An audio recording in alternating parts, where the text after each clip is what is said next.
Hey, folks, it's your buddy Mike Messier. I'm here. I'm in Jacksonville, Florida. My buddy is in Staten Island, Jimmy Faluca. How are you tonight, Jimmy? How are you, sir? Pleasure to be I, here. I'm doing good. It's always good to have you. We haven't talked in about a month, but this is for wrestling fans. This is kind of our Academy Awards week or our Super Bowl week, and it's wrestling week. I mean, for better or for worse or for both, the WWE is kind of the last man standing of the old territory system. And they're in the new age and they have new competition with groups like AEW and so forth. But I have to give it up. WWE is a head and shoulders above any competition in the continental United States and pretty much worldwide. Jimmy, when I say the word WrestleMania, what are some of the first thoughts that come to your head? For me, that's a no-brainer. The first thing I think of when I think of WrestleMania is The Undertaker.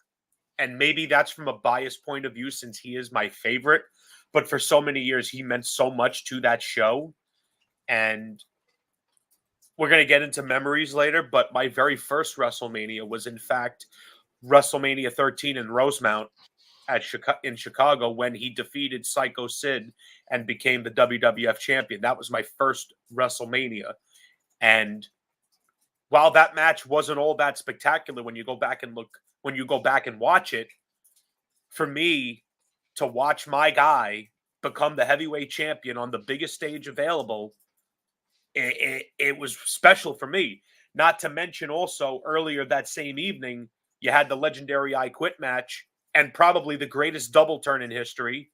So when I think of WrestleMania, I think of The Undertaker. And right after him, although this may not be a popular thing to say, after The Undertaker, I think of Hulk Hogan because Sure. for the first 9 WrestleManias, even though that last one really wasn't all that great, Yeah. he was the main reason WrestleMania got off the ground. I mean, what we can say about Hulk Hogan, and not all of it is good. The bottom line is he was the blasting cap for the WWF, and most specifically WrestleMania being as successful as it was because it was on the back of Hulkamania. And he's gonna, at the very least, he'll go down as at the worst top 2 because of his contributions. And when I think of Mania, I think of The Undertaker, I think of Hulk Hogan. Sometimes I think of Shawn Michaels, and also I think of Bret. I think of Bret the Hitman Hart because he had those tag matches, and then he moved up to the Intercontinental, then he moved up to the World, and then it was his final one was with Steve Austin. Those are what I think of. What do you think of? Well, I love all of your statements, and just let me jump on yours, and I'll get into mine. But Brett, if you look at WrestleMania 7, 8, and 9, I could be wrong, but I think Brett went from a tag team title loss with the Anvil, and I think they lost to the Nasty Boys at 7.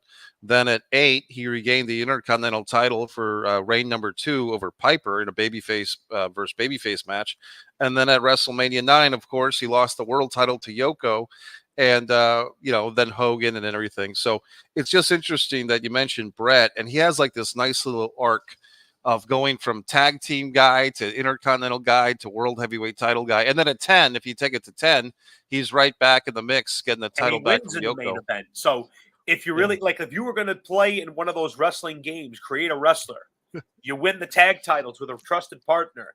Then you move on and you move into the singles. You win that middle card title. Then you win the world title. And don't forget, somewhere in between, he also won King of the Ring.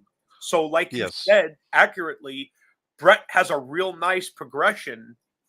I mean, in a lot of ways, Brett was. I mean, I say all the time, Brett is easily a top 10 guy for me because his ability to tell a story with his wrestling, his ability to work with anybody. I would point to anyone that questions his ability to do that to look at King of the Ring 93 when he wrestled Razor Ramon, Scott Hall, God rest his soul, Mr. Perfect, God rest his soul, and Bam Bam Bigelow, God rest his soul. I'm sad to say. But Yeah. all 3 of those guys worked 3 different styles, and all 3 matches were great. And who's the common denominator? Bret the Hitman Hart. Yeah. And it's interesting with something like WrestleMania. You asked me what I think of, and it's interesting. I was thinking about WrestleMania today. I went back and watched on Peacock the WWE kind of made a hype piece for themselves 12 or 15 years ago, the true story of WrestleMania. And it's, of course, because they made it themselves, it's very pro Vince, it's very pro WWE. The portion that I watched, which was most of it, they never give a tip of the hat to or the NWA and Starcade. I mean, I'd like to say, as a old territory fan, there was 2 Starcades in the books before they did any WrestleManias, and in Agree. fact, people make a big deal about Muhammad Ali, and rightfully so, being a special guest referee for WrestleMania 1. Well, Joe Frazier, Smoking Joe, Ali's nemesis, was a special guest referee at Starcade 84, Flair and basically, Dusty. yeah, basically 5 months before. And there's a lot of times when, and like I said, as an old territory fan, I get a little defensive when WWE doesn't always tip the hat, because they did bite, as the kids say. They took from other groups. For instance, WrestleMania 2, which I actually enjoy, and I can defend WrestleMania 2. I've They never did. seen it in its entirety, actually. It's interesting if you find, I believe, not YouTube, but what's that other? It's something like Go Vision. There's another Daily website from, Motion. yeah, Daily Motion has the uncensored, uncut stream that you can dig up on Daily Motion for WrestleMania 2 from like when people saw it through the closed circuit, right? So the WWE Peacock version is all cleaned up and everything. They had a lot of technical glitches that aired in live time that the WWE cleaned up, Because it was in for 3 our different cities in the same night. right. But here's the thing. They bit that from NWA. Starcade 85, which was in November of 85, WrestleMania 2 is in April of 86. Starcade 85 did Greensboro Coliseum, where you had Magnum TA versus Tully Blanchard, the I Quit Steel Cage match. One of And you my had, favorite matches ever. yeah, a blood brawl. Yeah. And then in Atlanta, you had Dusty Rhodes challenging Ric Flair for the world title. And they did a thing where the whole night in both 85 and 86, they did the exact same thing in Greensboro, Atlanta. They'd have like a match or two in one venue, And shoot then go over to to the the other other. venue. Right. They didn't have all the matches in one spot and then go over to the other spot. I think they went back and forth. I could be wrong on that. But the point is, one thing that WWE has done quite well is they'll take somebody else's idea and they'll improve upon it, right? So Without tipping the hat. without tipping the hat, and exactly, and the thing is, they won. I mean, they Jim Crockett Promotions is out of business, and the remains of WCW, what became WCW, Vince bought it, so you could think they could tip the hat because they've already won. You know what I mean? It doesn't take much to do that. And honestly, what that does by doing that is it shows that you're an honest company. Right. That's really what it does. If anything, it puts them in an even better light that, hey, listen, we won the war, but we have no shame in admitting, yeah, the idea came from that. But what's better, innovating an idea or bringing out the best version of it? I mean, I guess you could look at it from 2 different perspectives. Here's a question for you, buddy. You think we ever see that again? I think this is what I've been thinking. I don't know if they would do 3 locations in one night. I think this is What a big about positive. 2? I think I think 2 locations over 2 nights. The first night's from New York, the second night's from LA, the first night's from Orlando, I the see what second you're night's, saying. yeah, you could do a thing Nope, where, that I could see them doing. Although I could tell you this, having their crew split, they're going to feel it that weekend. They'll feel it that weekend. let me bring this to the table with WWE especially, and I think they've kind of put the kibosh, at least for the last couple of years, I could be wrong, on some of this NXT global expansion. They were going to do an NXT Japan and NXT Europe. I think You some of haven't that's heard much been, talk about that. I think they reined it in during the pandemic because it just got to be too much. So now they're just channeling everybody to Full Sail University and Orlando. But my thought is, if they wanted to add a third night to WrestleMania, you could just have an NXT WrestleMania night Takeover. on Yeah, you have Friday, an NXT takeover event. right? But you could call it NXT WrestleMania. I mean, They could. They could if they wanted to. they And could. I don't Yeah. know if you've been paying attention. I mean, I haven't been watching their shows live, but I read what's going on, and they have quite a hot hand with one of their top feuds with Carmelo Hayes and Trick Williams. They were a tag team, they were united, and then as usually happens in pro wrestling, one partner betrays the other. But both guys, first of all, they look great, they speak well, and they work well. They both had NXT championship matches with the current champion Dragunov, Right. and both matches were good, like really good. And I haven't sat and watched NXT in a while because, as we discussed previously, I kind of got tired of getting behind these guys, seeing them get called up, and then Vince gets his hands on them and just doesn't know what to do with them because he doesn't understand them. Right. But these guys are actually really good, and I'm like, okay, now that maybe the guys of Vince is not there anymore, maybe these guys have an opportunity to succeed, because what you would see is you would see guys get over on NXT doing certain things, and then they would come up to the main roster, and then those things would be completely absent, which to me is exceptionally counterproductive, because why wouldn't you use what got the guy over to begin with? Yeah. I think what we're going to hear more and more with the shoot interviews and stuff like that is a trickle of revelations from people that, leave the company or get fired or whatever, of really horrible Vince stories of basically the last 4, 5, 6 years, Vince Jr. losing his mind and still having the position of power. And if you look back at, the Stephanie playing the in and out game and all that stuff. So I think you could be onto something. And just on the NXT thing for just a second, I do go to these NXT house shows. Oddly enough, I go to the NXT house shows, but I don't watch the weekly programs. And it's just interesting to see the fans, especially young families, like people with kids and stuff, and they're chanting, "Whoop that trick, whoop that trick." And I feel like saying, hey, folks, do you realize that when you say "whoop that trick," it's basically a reference to Hustle and Flow, where it's about a pimp slapping around a slapping around a prostitute. But I mean, Jesus. don't let me stop everybody from having a good time. No. But they all say it. They all say it when the music hits. Like every single person, from kids to adults. But let's not let the facts get in the way of a good time, right, Mike? Yeah, exactly. Let's bring the kids. Chant "whoop that trick" in Orlando. Just as a little aside, Mikey is aware that as a wrestling fan, I am also a cosplayer. I build costumes and I go to conventions, and I've met wrestlers. I recently just met Paul White, the Big Show. Yep. He was a total gentleman. My sister came to the same convention with me, and she actually met the late, great Bray Wyatt's widow, JoJo. And while we were in line, she waited in line with me because the line was long. She drew a portrait of Paul. And when it was my turn to go up to meet him, she stepped off because she didn't have a ticket. Right. I go up to him. I say hello to him. He guessed I was a Taker fan because I was dressed as Taker. And I handed him the portrait. I said, I just wanted to give this to you as a gift. My sister, who's with me, she met someone else earlier. She drew this portrait of you. You would think that I handed this guy something out of Fort Knox. He said, "You just made this?" When I was done with him, he told my sister, "You get over here right now." Took a picture with her, made her day completely. Just a total gentle giant, a funny guy. He's got a great sense of humor. But why do I bring this up? Sure. I'm going to give my dear friend Mikey a little hint as to what my next project is. Oh yeah. Yep. That's the lantern, the Bray That's Wyatt a legit lantern. oil lantern, so I have to fix an LED light to it. Nice. Me and 3 other people, we're going this year to New York Comic Con as the Wyatt family.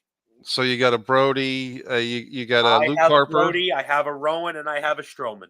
Nice, very nice. It's gonna be fun. And I actually have a little mini speaker that's gonna hang off of my pants. That's gonna be playing the original Wyatt family theme song as we walk through the entire convention. That's great. The way I figure it is, sure, the best way to pay tribute to the man and to the crew is to represent them. And Mike Rotundo goes to a lot of those conventions. He was there last year with DiBiase. If I ever have the pleasure of getting to meet him, it would be an honor to shake his hand. Because even though I would shake his hand not only to offer my condolences, but to recognize him for the great work he did, not just in the first WrestleMania teaming with Barry Windham against Nikolai and the Iron Sheik, but Mike Rotundo, even when he was in the varsity club, was a damn good worker. It was him. It was Rick Steiner, and I believe it was also Kevin Sullivan, right? Kevin Sullivan was the games master. He was like the coach, Yeah, and Rotundo was the top. Captain Mike Rotundo. Right. Captain Mike was like the leader of the guys, and Steiner was the tag along who became a Comedy babyface. guy. And then and they kind of brought in Steve Dr. Death Williams, which was the catalyst Son for of a bitch. yeah, Rick Steiner left because of Williams. And they did bring in Dan Spivey for a cup of coffee too. Really? Spivey was in the crew? Yeah, for about a month. I think it was right after that the Skyscrapers formed. Yeah, it was Teddy Long and Sid Vicious. If you want to see Dan Spivey as a member of the varsity club, he's on the undercard with him and Kevin Sullivan against Eddie Gilbert and Rick Steiner.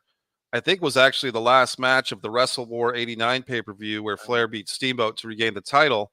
Flair and Steamboat didn't go on last That was because in Nashville, right? In Nashville. And so you had the Oak Ridge Boys do a terribly long concert on that show, which I'm guessing would not be on Peacock because of the copyrighted music. But the actual pay-per-view ended with Rick Steiner and Eddie Gilbert as baby faces defending the U.S. Tag Team titles against Sullivan and Danny Spivey. And yeah, that did happen. For anyone that's watching, sometimes Mikey and I get into these tangents on the NWA because we just, as much as we are fans of the old school WWF, we also appreciated what the NWA brought to the table, which was great wrestling, great characters, long-term storytelling.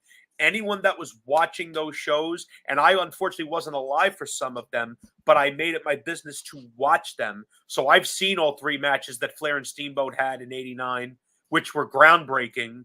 I saw the matches with Ric Flair and Terry Funk, which were groundbreaking. I even had the pleasure of getting to watch the first Starrcade. I've seen it in its entirety, including the main event, which was the steel cage match with Harley Race versus Ric Flair, and I think Gene Kiniski was the referee. Yeah, one of the worst referee jobs of all time. Gene Kiniski kind of went out of his way to put himself over as the referee and so forth. Let's get back to our topic of WrestleMania, Jimmy. Sure. So you said that your first WrestleMania was 13. I will say this: the first WrestleMania I watched in live time was going back to WrestleMania 3, and this was on pay-per-view, and this was really exciting. This, from my memory, was really like only the second thing ever my family ordered on pay-per-view. I think the first thing was Ferris Bueller's Day Off as a movie. Okay. And to basically be in this suburban house, and it's basically me and my parents while they were still together. The three of us are watching WrestleMania, and it's basically a 4-hour show from the Pontiac Silverdome. Aesthetically, one of the best things about that show, Jimmy, is you can see day goes into night. And it's a really cool effect when the opening match, I think, was the Can-Am connection of Rick Martel and Tom Zank against Don Morocco and Bob Orton. And it basically feels like daylight. Then as you get to the halfway point of the show, the last match before intermission is Piper versus Adonis and the haircut match. And then like the darkness is settling in, like the sun is setting, right? And by the time you get to Savage and Steamboat and the Killer Bees and Hacksaw Duggan and that second half of the show, and they Jimmy, they had a 15-minute intermission during the pay-per-view too. Yeah. They actually had a clock on the TV screen that ran for 15 minutes. Yeah. I only know this because I have the entire show on VHS because my dad recorded it when it was happening, and I still have that tape. I have that one and WrestleMania 4 all on VHS happening in real time. So nice. I know exactly what you're talking about. But WrestleMania 3 was very pivotal because it was the biggest venue the WWF had done at that time. Yes. And the main event was either going to make or break Hulk Hogan. And that was all up to the boss. And I'm not talking about Vince McMahon. Right. I'm talking about 7'4", 525 Andre the Giant. Andre, I don't think some of these younger kids understand. When I have discussions about the biggest draws in the history of wrestling, I mention Hogan, of course. I mention Austin, of course. I mention The Rock, of course. But I also put Andre on that level because every single place Andre performed in front of, especially in his heyday, sold out. Why? To see the Giant. Because he was the biggest attraction wrestling had seen until Hulk Hogan. But Andre was a spectacular attraction that drew money everywhere he went. I don't think people quite understand just how big of a deal it was because unlike the Big Show, God bless him, he's a great person, great wrestler, but you saw Big Show all the time. When Andre was coming, it was a big deal because you didn't see Andre all the time. Yeah, and the reason for that is because Andre was kind of booked like a touring NWA World Champion, where they would send Andre to World Class to tag team with Kerry Von Erich or Iceman Parsons against the Super Destroyers one night, and then he'd be back in New York to wrestle Big John Studd, and then he'd be in Mid South to wrestle Kamala. And when I was first as a young fan, Jimmy, I remember reading the wrestling magazines, the Apter magazines, the Pro Wrestling Pro Wrestling Illustrated, Illustrateds and all that. yeah, and there was always pictures of basically three people, three or four. It would be like Harley Race, Ric Flair. They were kind of going back as NWA World Champion, back and forth. Dusty Rhodes and Andre the Giant were like these touring wrestlers but I was also a WWF fan because that's what was on TV in Northern Virginia. So it seemed like Andre was always there. But then I'm reading the magazine, and Andre's in Texas wrestling the Super Destroyers. Andre's wrestling Kamala in the middle of the Mid South, and he's in a cage match. Yes, he's in a cage match. He's wrestling in a battle royal in Minneapolis. Andre was everywhere. Andre had his hands in every market because he was smart enough to know, I go there, it's going to be a sellout. So it's and the way, based on what Jim Cornette said in an old interview, the way Vince McMahon Sr. used to work was, let's say, for example, and I'm taking this straight from the interview, let's say that a territory in Tennessee, his top heel was Waldo Von Erich. If Vince Sr. wanted Waldo Von Erich, he was going to get Waldo Von Erich because in New York, you could make more money. So he would call them and say, listen, I'm going to need Waldo to start TV September 20th. Can you make him available for me?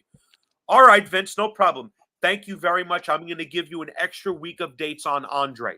And then there's a week of sellouts in the territory. So you worked as a unit. Right. You didn't just rip away all the talent. You took who you needed to get a hot heel, but then you sent someone there so that way their territory stayed hot. Your territory's hot. Now everyone's making money. That's that how would be used to work. Yeah, that would be Vince Sr. That would be Vince McMahon Sr. Yeah, not his son. No, we know that. So old horn dog. And it's Vince McMahon Jr. is just a guy that he's so embedded into our lives, whether we like it or not. Because if you're a wrestling fan, you know who Vince is. You know who Vince is, and it's just an interesting thing. But talking about some of these character arcs at Mania, Andre the Giant has an interesting character arc.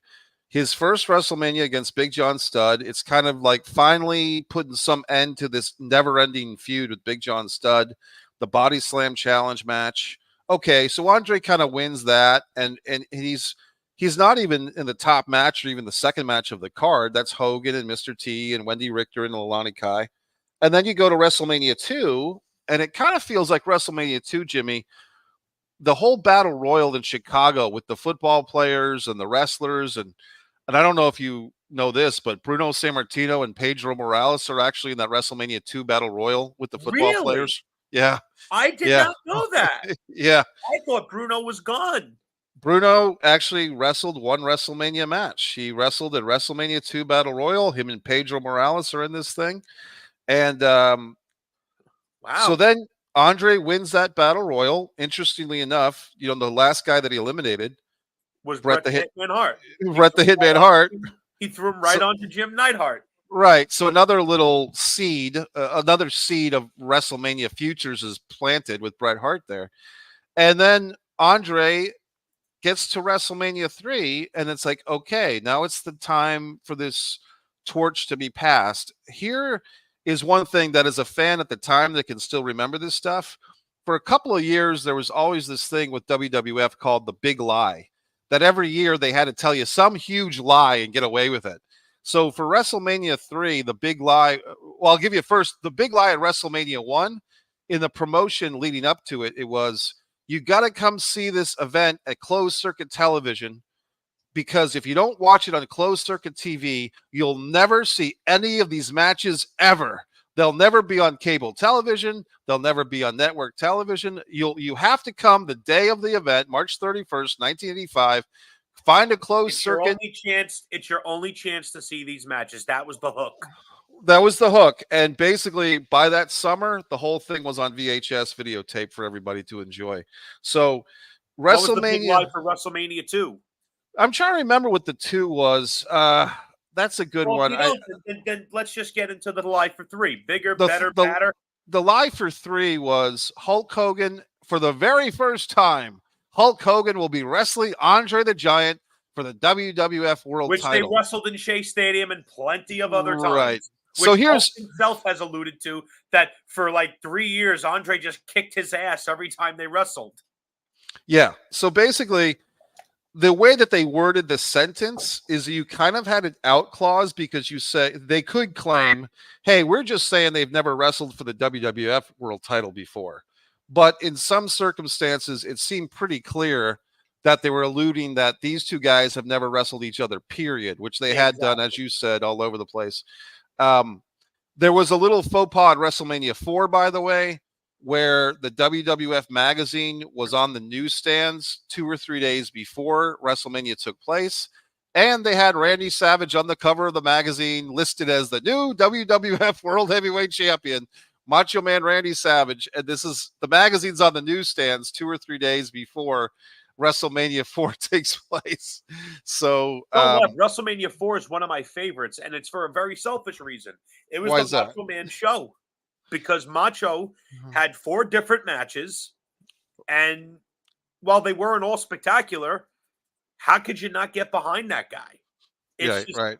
To me, Savage, I don't know where you stand with this, but I was having a conversation with a very dear friend of mine not too long ago, and we both agreed Savage was the perfect, he was the most complete pro wrestler ever. And my argument for that is this. You need him to be a heel, he could be a heel. You need him to be a babyface, he could do it. You need him to be technical, he could do it. You need him to do aerial tactics, he could do it. You need him to talk, he could do it. There was nothing Savage couldn't. And the most important, you need him to draw money, Savage will draw money. So Savage could do it all. There was nothing Savage couldn't do. And when the bell rang, to me at that time, the only guy that was on his level as far as putting on good matches was Ric Flair. Right. I'm talking in the 80s. Yeah. Savage, Flair, Steamboat, that group of guys, Savage was up there with them as far as I'm concerned. And I don't care that his match with Steamboat was rehearsed. They executed everything when the bell rang perfectly. Well, if you take a look at those 3 guys, basically you have Steamboat and Savage at WrestleMania 3, Flair and Steamboat with all their WCW, NWA pay-per-view matches. 89, yes. And then you have Savage and Flair. They headlined pay-per-view. WrestleMania 8. Right, WrestleMania 8. To me was one of the best matches I ever saw. Like, if I ever did a top 10 greatest WWF title matches, that Savage Flair match is on it. Like, I never get tired of that match, and everything about it, whether it's Flair wearing the red, which alluded to the fact that he was gonna get color that night, or whether it's Savage wearing the black and gold, looking badass and everything, and how Savage, I don't know what it is about Savage, but he always made you believe he wanted to murder the guy he was in the ring with, whether it was Jake the Snake, whether it was Ric Flair, whether it was Hulk Hogan, he made you believe he hated that guy. You felt it. And that just speaks to Savage's skill as a professional. And their match at WrestleMania 8, I don't know who thought that putting them on before Sid and Hogan was a smart idea, because let me tell you something. As big of a star as Hogan was, That match with Sid completely shit the bed. Completely shit the bed. They should have closed that night out with Savage and Flair. The title should have been the main event. And if we're going to really break it down to brass tacks, the main event of WrestleMania 8 should have been Ric Flair versus Hulk Hogan. I don't know who made that decision to completely deviate from that. Because if you remember, after Flair won the Rumble, there was a press conference to decide who the number one challenger was, and Jack Tunney named Hulk Hogan. And the truth of the matter is, as much as I prefer Savage to Hogan, that was the match to do. Because it was the biggest star of the NWA, the biggest star of the WWF, the biggest prize available, the biggest stage available. How do you not do it? I've heard the story a few different ways, and I will actually give them a little bit of an out because Hogan was going to take some time off. The whole big steroid thing that was burgeoning, right? Hogan wanted to go on ice for a while, wanted to go on the shelf for a while. So they couldn't exactly have Hogan come in and beat Flair for the title and then have Hogan go away. And then it's like, are you going to have Flair beat Hogan? Because if you do that, that's basically saying, yeah, the smart fans, the Meltzer fans are right that the NWA's best guy is better than our best guy. Let's say I go along with your line of thinking. Then if Hogan knew he was going to go away, then the main event still should have been Savage and Flair. Because if Hulk's going to go away, the last image should be your WWF champion who's going to be wrestling the next day. But that's neither here nor there. I'll say this. Let me just finish on that one. Sometimes when they have like the title match or a big match halfway through the show, it doesn't bother me so much because I kind of feel that Flair and Savage, the crowd might have peaked with them. And by the time you get around to Hogan and Sid after watching the Bushwhackers in an 8-man tag team match with the Repo Man or the Beverly Brothers, by the time you get around to that stuff, the crowd's half dead anyway. Well, so I understand that perspective, and they're not necessarily wrong. You're not necessarily wrong. The only thing I'm trying to put forth is I believe Savage and Flair deserved that respect of you're headlining. You're in that spot. You're in that marquee spot. You earned it. You belong there because, he's been in the news. But what was CM Punk's biggest gripe? That he never main evented. Got the honor of main eventing WrestleMania. Did he wrestle The Undertaker? Yeah, he did. In the middle of the card. Did he wrestle for the WWE title? Yeah, he did. In the middle of the card. He wanted to have that marquee spot so that he could become a bigger draw. Because when that spotlight is put on you, if you're good, you become a draw. If you're not, the spotlight's put on you and it dims away. You want proof? Look at The Miz. He main evented one WrestleMania, never again. Why? Because he didn't belong. You want an example of someone that really doesn't belong in that main event spot? The Miz is a great example because he got the main event of WrestleMania and not a single F was given. None. So the reason I say that Flair and Savage deserve to go on last while the crowd may have been tired, I think that Savage, for all his years, deserved to have that honor, and he also deserved to get that main event payout because you know as well as I do, the guys that go on last make the most money. And good point. Savage deserved that Hogan payout. That's just me speaking as a Savage fan, so there is definitely bias there. Well, let me go with this Savage thing for a second because once again with these arcs, if you take a look at Savage, WrestleMania 2, he defends against George Steele in New York. Basically comes out with the title. By the way, Randy Savage beat George Steele, I believe, at a total of 4 Saturday Night's main events. Four times Savage had his day was a big, and George Steele in his day was a big deal. He was having WWF title matches with Bruno. Right. So for Savage to beat this guy 4 times on worldwide television is great. Then WrestleMania 3, of course, the match with Steamboat where he loses the IC, but that kind of just frees him up to turn babyface. WrestleMania 4 is his crowning achievement, wins the title in that tournament. And then WrestleMania 5, they finish the Mega Powers Explode. He finishes the title reign. WrestleMania 6, he's kind of demoted a little bit. He's The kind of been a Macho gimmick. King. The Macho King, that was a lot of fun. If it had just been Randy Savage one-on-one with the American Dream, Dusty Rhodes, That would have been just fine. yeah, Who they wouldn't have wanted to see that? right. And to be honest, I love Sherry Martel as a wrestler and a performer. So her being with Macho Man, I dug that, and her being in that tag match. But Sweet Sapphire, no offense, but she was just way in over her head.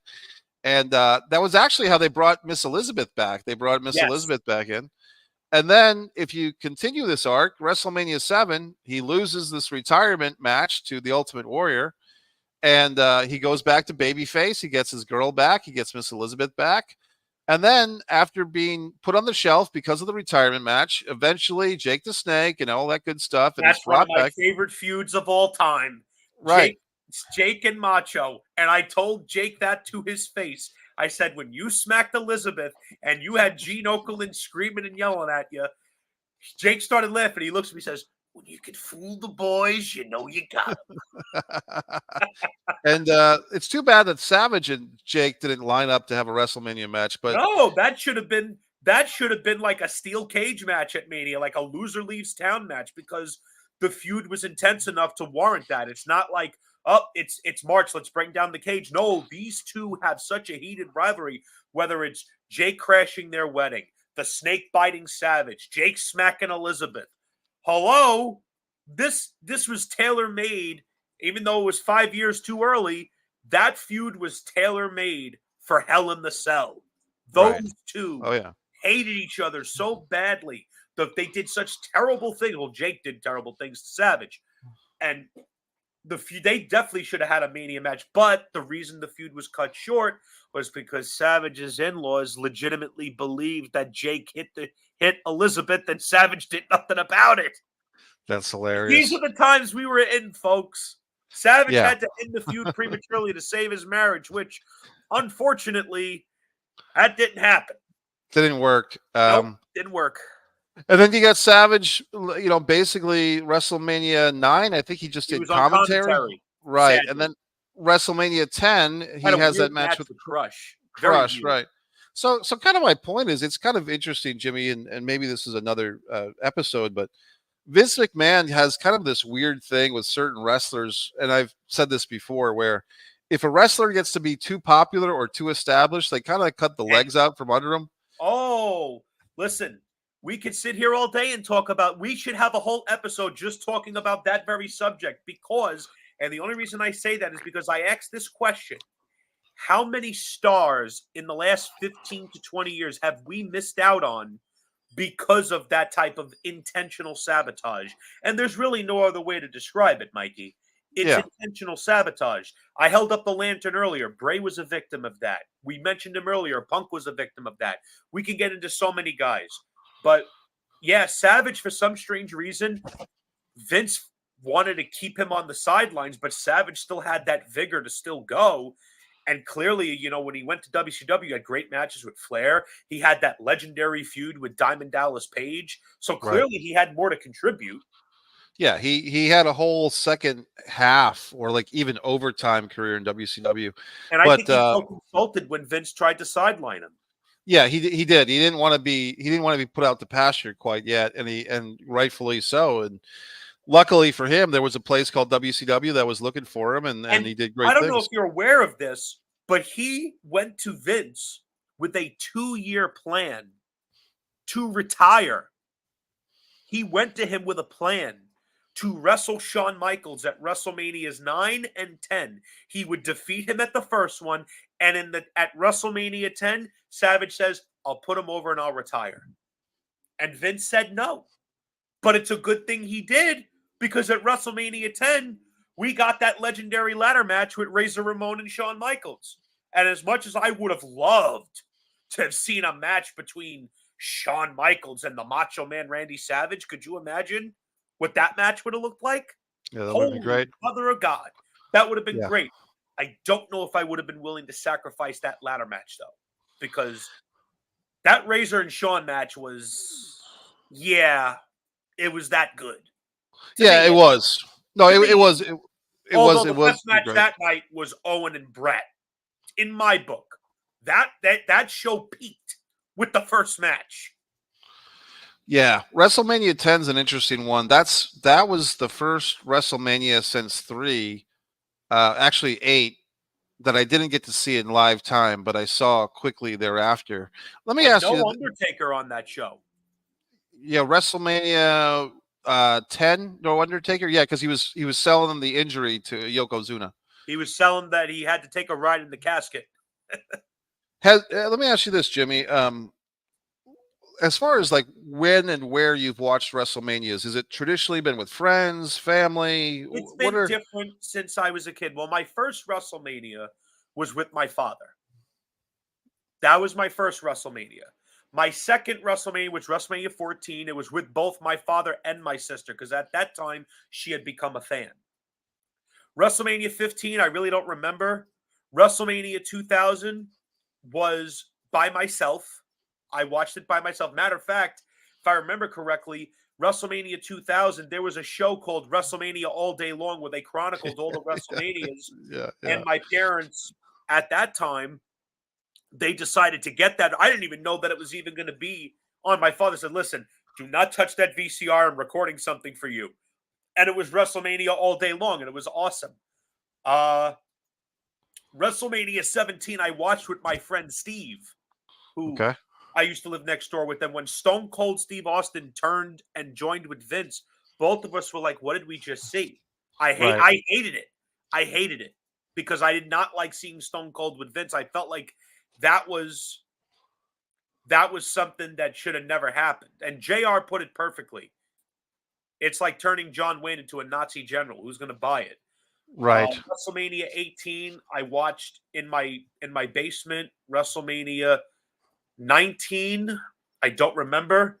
WrestleMania 20, me and my sister watched that together because that was a special WrestleMania for me because that was when the biker died and the dead man rose. And when I heard Paul Bear's voice over the loudspeaker, Mikey, let me tell you something. I don't lose my shit often. Pardon my French, folks. right, But when I heard that, oh, yes, I lost it.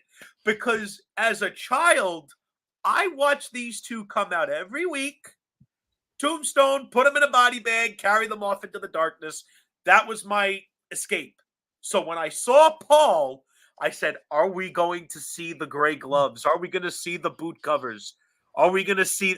I was hoping to see the old Undertaker stuff, but we got a nice rendition of the modern Taker mixed in with the new, which was fine. right, I was happy to see, as much as I hate what he turned into, I was very happy at the time to see Benoit get his moment. It's a shame right. I can never watch that and feel the same, especially after I became a parent. I get a sinking feeling whenever I see Benoit because it just makes me sick. WrestleMania 21 was with my sister again. 22 I watched alone. 23 I watched with my best friend at the time. One of my best friends at the time. Her name is Ashley. She now lives in Florida. Because she was a big John Cena fan, and she and I used to butt heads about that all the time. That was a good WrestleMania. WrestleMania 24, I watched by myself. 25 was the first time I watched it with a crew. Okay, Because my dear friend Joe, who I love and adore, the reason for that, not just because he's a great person, he was the bridge between me and my wife. So because of him, I have sure, what I have, which is what I value most. But right, our two favorites were clashing, which was his favorite is Shawn, mine's Taker. So, and then we watched the match, and it was the incredible match that it was. Unfortunately for that show, it was the only match on the show that I actually gave a shit about. 26 was kind of the same. It was all of us together. And from right. that point forward, I watched every WrestleMania with the crew. The only WrestleMania I didn't watch with the crew was 31 because I was rebelling that year because I wanted to see Daniel Bryan versus Brock Lesnar because Bryan was the most over guy they had.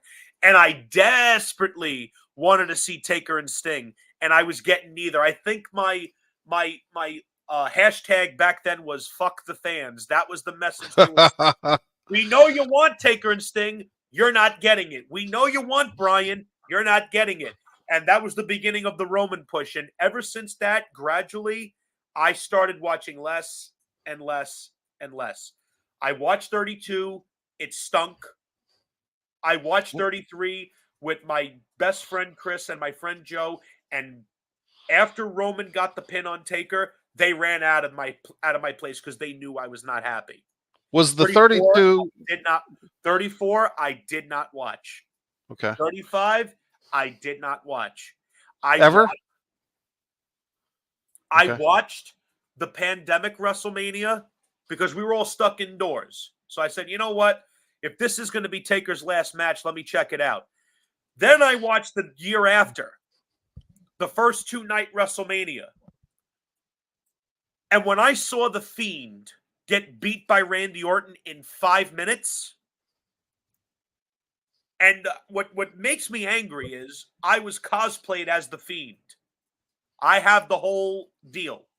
I was ecstatic for him to finally get a big WrestleMania moment in front of people. And he gets beaten 5 minutes. We were all deflated. And I wasn't going to have anyone leave because I had a crew there. And then I saw Roman stack Edge and Daniel Bryan. That was my last image of WrestleMania. I have not watched WrestleMania in 3 years. Wow. And it's going to continue. I'm not watching this weekend. I'm working. And for one very simple reason. I do not trust them. And this is where we can kind of transition. I do not trust them to do the right thing. What is the right thing? The right thing is, and I want this established from Jump Street, I am not a fan of Cody Rhodes. Okay. And the reason I'm not a fan of his is because back in 2016, he got into a back and forth with a YouTuber that I've been following for years. And he made the statement that WWE doesn't sabotage wrestlers. Right. And I was like, huh? Ask Bray Wyatt how that works. Ask CM Punk how that works. Ask Zack Ryder how that works. Ask Stardust how that works. Yeah, I was about to say, look at yourself. Because Right. he said to my friend, Vince didn't see world champ in me, but that's not holding me back. Of course it is. Right. He didn't see world champion in you. So it didn't matter what you did. You were never going to be the world champion. And I think that's still going to hold through because as much as many people may hate Ryback, one thing he is right about, this is an exceptionally petty, let me stress that word, petty company. And it is still run by people that learned under Vince, Triple H, Michael Hayes, who's no longer the free bird he used to be. Bruce Pritchard, who has always had his head up Vince's rear end. It basically lives there. Yeah. I don't trust them. There are 2 things that I think should be set in stone for WrestleMania. 2 things. That's it. Number 1, LA Knight should be beating AJ Styles. AJ Styles gains absolutely nothing from beating an up-and-coming star who's already 41 years old. Right. So time is of the essence with him. So you're coming off a year where LA Knight spent about 6 months selling more merch than anybody else. Yeah. He loses to Roman Reigns, not even featured at Survivor Series, loses at the Royal Rumble, loses in the Elimination Chamber. Last I checked, AJ Styles is a multi-time world heavyweight champion. He's won multiple championships everywhere he's been. He is at the end. So, looking at this from a pure booking perspective, who do you give the victory to? The guy that the people are getting behind and they're spending money on, or the guy who's on his way out? That to me is a no-brainer. And I say this as a guy who's been a fan of AJ Styles since 2005, when I saw his X Division title match with Samoa Joe at Turning Point 2005. That's how long I've been watching AJ. I'm the guy that said AJ should have beat The Undertaker when they fought in the Boneyard match. So think about how highly I think of AJ. There's no way he should be beating a LA Knight because he's a rising star and he's got potential to be more. And because he's already 41, you don't want to waste time. You don't want to possibly circumvent his momentum more than you already have because every podcaster I listen to says his reactions are not what they were 6 months ago. Well, of course, you fed him to Roman. Right. You easily could have Twice. ended. Exactly. You easily could have ended that match in a double disqualification. You don't beat Roman, but you don't beat your rising star. And the second thing that absolutely should be happening, and I want to hammer this home, Cody should be walking out as the WWE champion, having pinned Roman Reigns 100% clean. No excuses, no bullshit, no slipping on a banana peel. He beats him straight up. And I say this for two reasons. Number one, you beat him last year for Right. no reason. So everyone that's mad that the quote unquote Cody crybabies stopped the Roman versus Rock match, no, you stopped the Roman versus Rock match because had you put Cody over last year, guess what? You'd have been free and clear to have your match. But because you've been telling the story of Cody's redemption, the fans have been following it. They're actually buying into it. They bought into it so much that they booed the fucking Rock. They Right. booed the Rock. And I have a very dear friend who I went to grade school with. He's the biggest Rock fan I know, next to my best friend Christian. Matter of fact, they're also friends. And he can't understand why people like Cody. He can't understand how they could want Cody over the Rock. So I'm going to put this very simple. The Rock is a megastar. The Rock is easily a Mount Rushmore professional wrestler. I don't like him, but I have no shame in admitting that. His impact is what it is. Can we agree? Sure. Of course. Okay. Is there any doubt in anyone's mind that The Rock was there only to lose to Roman? Did he even have a 1% chance of beating Roman Reigns as the champion? I don't think so. I mean, I think they probably would have had, unless they were going to do a thing where Rock got the title at Mania and Roman got it back at SummerSlam or something like that. But I think most likely if Rock and Roman had taken place this year at Mania, it would have been a 10 to 20-minute match and Roman would have pinned him and then they would have hugged or something like that. That's exactly. So if you're a fan of The Rock, you should be ecstatic because guess what? Without the quote unquote Cody crybabies, you don't get Final Boss Rock. That character never takes shape. And I got news for you. More than likely, The Rock is pinning Cody in that tag match. More than likely, that is probably what's going to happen. So, if you're a fan of The Rock, your guy just went from having a surefire loss to a Samoan who, quite frankly, is not on his level. No matter how Roman could hold the belt another 5 years, he's not The Right. Rock. He's not The Rock. No matter how much they force and shove and cram, he's not. Yeah. He's not. He never will be. And the reason for that is because they do record business whether he's there or not. Survivor Series did the biggest gate in the history of their company, and he wasn't on the card. So The Rock went from a surefire loss to possibly getting a big win. So if Cody loses again, which is very likely, Right. he's done. Like as a top babyface, you could forget it. You're basically, you know the old saying, killing the territory? Yep. You're killing your top babyface if you do that. Because he lost last year, spent the whole year trying to get back, wins the Rumble, gives up his shot willingly, Right. and he looks so bad when he did that. Like, he's very fortunate that the backlash was what it was. Cody's very fortunate because if it wasn't, people would have never taken him seriously at that level again. You know as well as I do that in pro wrestling, perception is reality. Right. And Cody's perception was that of you just willingly gave up your spot because this guy's a much bigger star than you, but he's still going to lose. You So just handed your you balls to this basically guy. you got a lottery ticket and you handed Right. it to a billionaire. Yeah. That, So that made him look so bad, and because of the backlash, it breathed new life into him. But if memory serves me correctly, he's now gotten his rear end handed to him by The Rock 2 straight weeks. And now yes. he's heading into WrestleMania I feel bad for the people that actually think he's winning. I don't buy it. One or two things is going to happen. And you could take it to the bank. He's either going to lose or he's going to win because of someone. Right. That's what I believe. Now, Mikey, I ask you one question and you can take the floor. Am I wrong for not trusting them? You're not wrong for not trusting them. They've proven, and well, here's the thing, and I'll actually take the devil's advocate and defend the WWE on this one. Here is their chance. Now, I don't know if this is the first or second show that, in theory at least, is 100% Vince McMahon free, right? Vince McMahon Jr. free. Yep.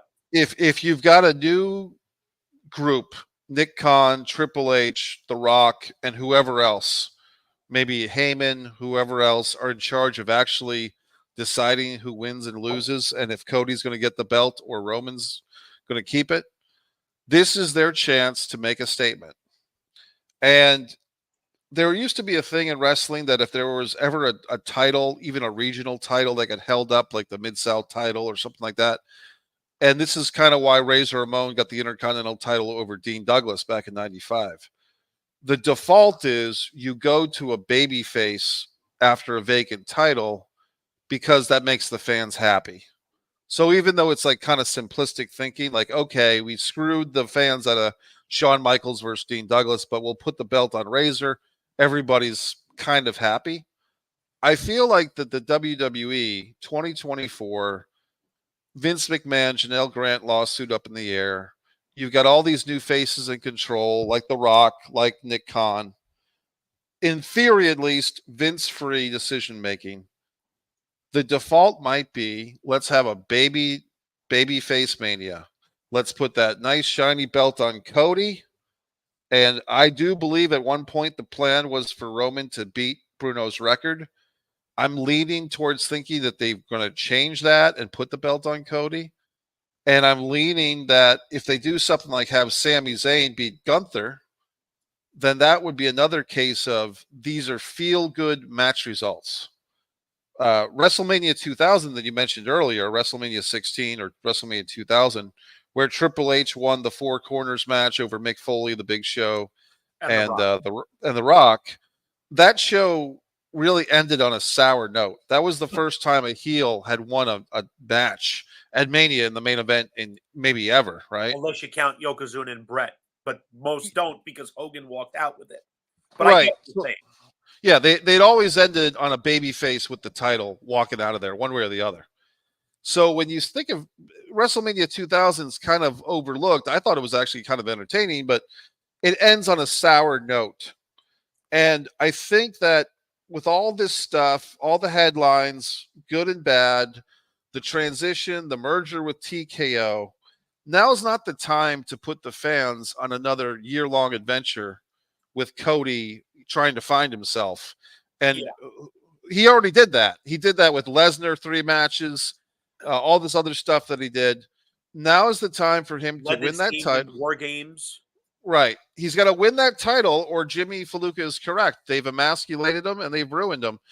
We've only got about a minute left, buddy, but I want to get to these questions real quick. We'll have to, and actually this brings me, my buddy Carl actually attended WrestleMania 22. That's one of my favorite WrestleManias. I was going to say real quick, my favorite WrestleMania is 22, 17, and 3. I'll go with those. And this is our buddy AJ. He likes that they're getting to edgier stuff like the whipping. Happy birthday to Carl on Thursday. Congratulations. Carl's in the shadows of Chicago. Like I said, he was there for Cena Triple H, WrestleMania 22. This is what I wanted to talk to you about, and we're going to have to do another show. I got to wrap this up in like 30 seconds, buddy. But I want you to watch this Bray Wyatt doc if you haven't already. It just came out on April 1st. I haven't, but I intend to do so. Let's both watch it at some point over the next week or so, and then we'll do another show and we'll analyze it. And as a Bray Wyatt aficionado and a family, person who cares about him as a personal level, I'm really interested in that. We got to wrap this things up, buddy, but MikeMessier.com, One Pro Wrestling and Sports Fan YouTube channel, Jimmy in Staten Island, Mike in Jacksonville. Jimmy, last words. 10 seconds, buddy. I look forward to our next episode. Thank you, Jimmy. All right, everybody. We'll see you next time. Please share the URL. Good night.